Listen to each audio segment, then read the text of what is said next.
முடிவிலி கோட்பாட்டின் அடிப்படையில நாம ஒரு விஷயத்த தெளிவா புரிஞ்சுக்கிறோம். மனம் என்பது ஒரு மனித அமைப்பினுடைய மையமாக இருக்கு. அதாவது உயிராற்றல் மனதை கடந்து தான் உடலை அடையக்கூடிய தன்மை இருக்கிறது. இதை முடிவிலி தத்துவத்தினுடைய அடிப்படையாக நாம் புரிந்து கொள்ளணும்.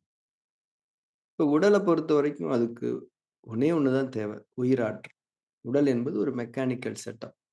உயிராற்றல் என்ற அந்த ஃபியூயல் உடலுக்கு கொடுக்கப்பட்டால், அது அது பாட்டுக்கு இயங்கிக் கொண்டிருக்கும். இப்ப எல்லாருக்குமே உயிர் இருக்குது. எல்லாருக்குமே உடல் இருக்குது.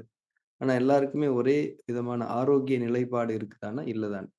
இப்போ உயிருக்கும், உடம்புக்கும் நடுவுல இருக்கக்கூடிய ஏதோ ஒரு விஷயம் தான் இந்த வேறுபாட்டை ஏற்படுத்துகிறது என்பதை நாம் புரிந்து கொள்ள வேண்டும். அதுதான் மனம். இப்போ மனம் நல்ல தன்மையில் இருக்கும்போது, உடலுக்கான உயிராற்றல் நிறைவாக கிடைக்கும். உடல் ஆரோக்கியமாக இருக்கும். மனம் ஆரோக்கியமற்ற தன்மையில் இருக்கும்போது, உடலுக்கான உயிராற்றலில் குறைபாடு இருக்கும். பல்வேறு நோய்கள் இதன் விளைவாக ஏற்படும். ரொம்ப சிம்பிளான அண்டர்ஸ்டாண்டிங் முடிவிலி கோட்பாட்டின் அடிப்படையில் நாம புரிந்து கொள்கின்றோம்.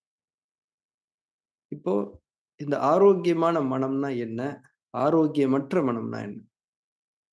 நம்ம விபாஷனா தியரில வந்து சமநிலை தன்மை கொண்ட மனம் ஆரோக்கிய மனம். சமநிலை தன்மை இல்லாத மனம் ஆரோக்கியமற்ற மனம் என்று சொல்லுகிறோம். இத நம்ம ஏற்கனவே பார்த்திருக்கிறோம். அதாவது மனம் 1, மனம் 2. மனதின் இரட்டை முகங்கள். இதுல ஒரு சமநிலை இருக்கணும். இது ரொம்ப சிம்பிளா புரிஞ்சுக்கிறதா இருந்தா, நாம மனசாட்சிப்படி நம்முடைய மனதைக் கொண்டு வாழும்போது, இது சமநிலை தன்மை வாய்ந்த மனதினுடைய வெளிப்பாடு. மனசாட்சிக்கு விரோதமாக வாழும்போது, இது ஆரோக்கியமற்ற மனம். மனசாட்சிக்கு முரண்பாடு தெரிவிக்கக்கூடிய மனம், சமநிலை தன்மையற்ற மனம், ஆரோக்கியமற்ற மனம். மனசாட்சி, அதாவது உணர்வு என்ன சொல்லுகிறதோ, அதை அப்படியே ஏற்று அதன்படி நடக்கக்கூடிய மனம். அதன்படி நடப்பதற்கான கட்டளைகளை உடலுக்கு கொடுக்கக்கூடிய மனம், சமநிலை தன்மை உள்ள மனம். ஆரோக்கியமான மனம். மனசாட்சி என்பது மனம் 1 உலகத்தின் அடிப்படையிலான அறிவை கொண்டது. உலகத்தின் அடிப்படையிலான பதிவுகளை கொண்டது மனம் 2 என்று சொல்லுகிறோம். இந்த மனம் 2 தான் உடலுக்கு செயல்கள் செய்வதற்கு கட்டளைகள் கொடுக்கக்கூடிய அதிகாரம் படைத்த ஒரு தன்மை.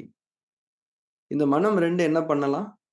மனம் 1 சொல்லக்கூடிய அந்த வழிகாட்டல்களை ஏற்றுக்கொண்டு, அதன் அடிப்படையிலும் உடலுக்கு கட்டளைகள் கொடுக்கலாம். இது சமநிலை தன்மை வாய்ந்த மனதின் தன்மை. ஆரோக்கியமான மனம். இதே மனம் 2 மனம் 1 சொல்லக்கூடிய அந்த வழிகாட்டல்களை நிராகரித்துவிட்டு, புறக்கணித்துவிட்டு, அதனுடைய இச்சைப்படி, அதனுள் இருக்கக்கூடிய பதிவுகளின் தூண்டல்களின் அடிப்படையில் உடலுக்கு செயல்கள் செய்வதற்கான கட்டளைகள் கொடுக்கலாம். இது சமநிலையற்ற தன்மை, ஆரோக்கியமற்ற மனம். ரொம்ப சிம்பிளா நம்ம என்ன புரிஞ்சுக்கிறோம்? மனசாட்சிப்படி வாழும்போது அது ஆரோக்கியமான மனம். மனசாட்சிக்கு முரண்பட்ட தன்மையில வாழும்போது ஆரோக்கியமற்ற மனம் அப்படின்னு நம்ம புரிஞ்சுக்கணும். இது ஒரு அடிப்படை புரிதல். இப்ப நம்ம இங்க என்ன கோர் சப்ஜெக்ட் பேசிட்டு இருக்கோம் அப்படின்னா, கவனம். கவனத்த நாம எப்படி ஒழுங்குபடுத்திக்கலாம்? அதுக்கு என்ன பயிற்சி? என்பதை குறித்து தான் இப்போது நாம் பேசிக் கொண்டிருக்கின்றோம். இப்ப மனம் செயல்படுகிறது என்றாலே, அதன் அர்த்தம் மனம் கவனத்தை வெளிப்படுத்திக் கொண்டிருக்கிறது என்பதுதான். மனதினுடைய செயல்பாட்டு தன்மையே கவனம் தான். இந்த கவனத்தை தொடர்ந்து தான் சிந்தனை, கவனமும் சிந்தனையும் சேர்ந்தது தான் விழிப்புணர்வு. அந்த விழிப்புணர்வு தான் ஒரு செயலுக்கான தூண்டலை, ஒரு கட்டளையை உடலுக்கு கொடுக்கும். அப்போ மனம் என்பது கவனத்தை வெளிப்படுத்தக்கூடியதாக இருக்கிறது. இப்ப நமக்கு மனசுலயே 2 நிலைப்பாடுகள் நம்ம சொல்றோமா இல்லையா? சமநிலை தன்மை வாய்ந்த மனம், சமநிலை தன்மையற்ற மனம். ஆரோக்கியமான மனம், ஆரோக்கியம் இல்லாத மனம். 2 மனமுமே கவனத்தை வெளிப்படுத்தி தான் செயல்படுது. இதுல ஆரோக்கியமான மனம் வெளிப்படுத்தக்கூடிய கவனம் எப்படிப்பட்டதாக இருக்கும்? சமநிலை தன்மையற்ற, ஆரோக்கியம் இல்லாத மனம் வெளிப்படுத்தக்கூடிய கவனம் எப்படிப்பட்டதாக இருக்கும்? 2த்துக்கு என்ன வித்தியாசம்? தியரீஸ் என்ன சொல்லுது? ஒருவன் ஒரு செயலை செய்யும்போது, அந்த செயலின் விளைவின் மீது அவனுக்கு கவனம் இருந்தால், அது சமநிலையற்ற மனம் அவனுக்கு இருக்கிறது என்பது அர்த்தமாகும். அதாவது சமநிலையற்ற தன்மையுள்ள மனம், அதனுடைய கவனத்தை விளைவின் மீது தான் பிரதானமாக வைக்கும். செயலின் மீது பிரதானமாக வைத்திருக்காது என்பதை நாம் புரிந்து கொள்ள வேண்டும். சமநிலை தன்மை உள்ள மனம், அதனுடைய கவனத்தை எப்படி வெளிப்படுத்தும்? செயல்களில் மட்டுமே வெளிப்படுத்தும். விளைவுகளில் வெளிப்படுத்தாது. விளைவுகளை குறித்த அழுத்தம் அந்த கவன வெளிப்பாட்டுக்கு இருக்காது. இப்ப நாம ஒரு செயல் செய்றோம். அந்த செயலுடைய விளைவின் மீது தான் நமக்கு கவனமும், சிந்தனையும் அதிகமா இருக்குதுன்னா, நம்ம மனசுல ஒரு சமநிலையற்ற தன்மை இருக்குதுன்னு அர்த்தம். இல்ல நம்ம விளைவுகள பத்தியே கவலைப்படல. இந்த மொமெண்ட்ல என்ன செயல் நான் செய்றேனோ, அதுல மட்டுமே நான் கவனம் வச்சிருக்கேன் அப்டின்னா, உங்க மனம் சமநிலை தன்மையில இருக்குன்னு அர்த்தம். ஆரோக்கியமான மனதை நீங்கள் கொண்டிருக்கிறீர்கள் என்று அர்த்தம். இப்படித்தான் கவனத்த நாம பிரிச்சு பார்க்கணும். ஒரு தப்பான செயல் செய்றோம். அந்த தப்பான செயல் செய்யும்போது, அதையும் கவனத்தோட தானே செய்யணும். ஆனா, நீங்க நல்லா யோசிச்சு பார்த்தீங்கன்னா, அந்த கவனம் விளைவின் மீது இருக்கும். விளைவின் மீது அதிகமாக இருக்கும். ஒரு நல்ல செயல் செய்யும்போது, விளைவின் மீது பெருசா கவனம் இருக்காது. அந்த மொமெண்ட்ல அந்த செயல் மீது முழுமையான கவனம் இருக்கும். ஏன்னா, அத நீங்க விருப்பத்தோட செய்வீங்க. உங்க மனசாட்சி அதுக்கு முழுமையாக இணக்கம் தெரிவித்துக் கொண்டிருக்கக்கூடிய தன்மையில் இருக்கிறது. நீங்க ஒரு கெட்ட செயலை செய்து கொண்டிருக்கும்போது, அந்த செயல செய்யறதுக்கு உங்க மனசாட்சி இணக்கம் தெரிவிக்கல. ஒரு முரண்பாட்டை தொடர்ந்து காட்டிக் கொண்டு இருக்கிறது. அதனால உங்களால அந்த மொமெண்ட்ல, அந்த டாஸ்க்ல வந்து கவனம் செலுத்த முடியாது. விளைவின் மீதே கவனம் இருக்கும். இது நுட்பமான வேறுபாடு. அந்த மொமெண்ட்ல அத நம்ம கவனிச்சா தெரியும். இதுதான் அந்த வித்தியாசம். இப்போ செயல்களில் கவனம் செலுத்தக்கூடிய மனம், விளைவுகளைப் பற்றி கவலைப்படாத மனம், ஆரோக்கியமான மனம். செயல்களில் கவனம் செலுத்தாமல் விளைவுகளில் மட்டுமே கவனம் செலுத்தக்கூடிய மனம், சமநிலைத்தன்மை அற்ற மனம், ஆரோக்கியமற்ற மனம். இந்த ஆரோக்கியமற்ற மனம் உயிராற்றலை உடலுக்கு நிறைவாக கடத்தாது. உடல் பலகீனப்பட்டு போகும்.